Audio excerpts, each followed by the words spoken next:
What's going on, guys? Captain Cam here. We just got back home. It's late November, week before Thanksgiving. We just went out, did a little tuna scouting trip. Opens up next Monday on the 1st, so we wanted to get out and do some looking. It was a really cold day. It was 28 degrees when we left the dock this morning, and that can have a lot of issues with electronics. I know in one of my boats I used to have lead acid batteries, and on a night before a cold morning like that, I would have to run out, throw a trickle charger onto the batteries to keep those going. But in this boat, we have our solid state marine batteries, and those keep us powered through no matter the temperatures. They go all the way down to negative temperatures, and they're great.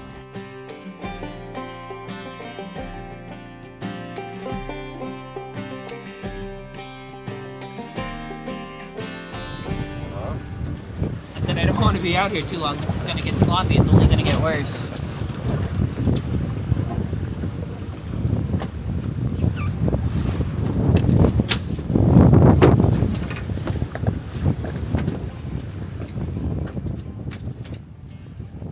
Our power pole move trolling motor, and this is crucial, especially depending on where you're going tuna fishing. Where we were today, we were fishing a piece where we could either drift or be anchored, and this is great. We can drift, and if we see something we like, we hit spot lock and we can fish on anchor for as long as we want, or we can go to some nice structure and anchor up on it.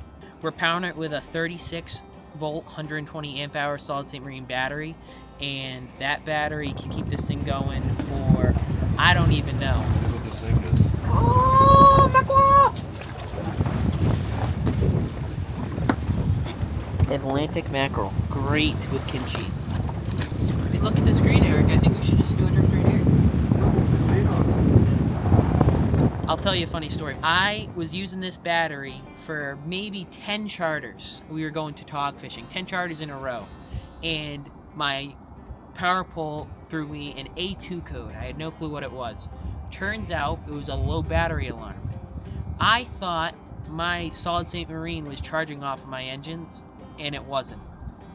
I used this thing for 10 trips and didn't plug it into a charger once. 10 6 to 8 hour tog chargers, and that battery kept it going.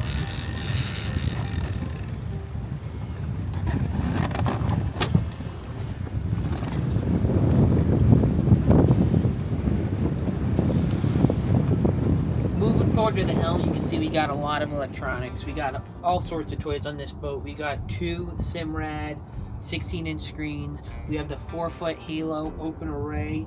We have Lumitech lights. We have side spreaders. We have front spreaders. We got a spotlight.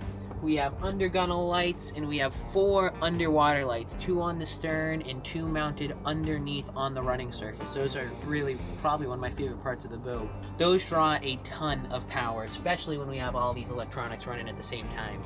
So, an example I can think of is this year we went out to the canyons and we drifted for almost 8 hours with the engines off, with the live wells running, the Lumitech lights, all of them running, the Simrads going, the radar going, and we didn't have to worry about the batteries at all. My smaller boat, when I was still running lead acids, I had to watch my battery, especially if I was tuna fishing, running my live well, running my radar drained my battery, and that's just something we haven't had to worry about here now that we switched to solid state marines.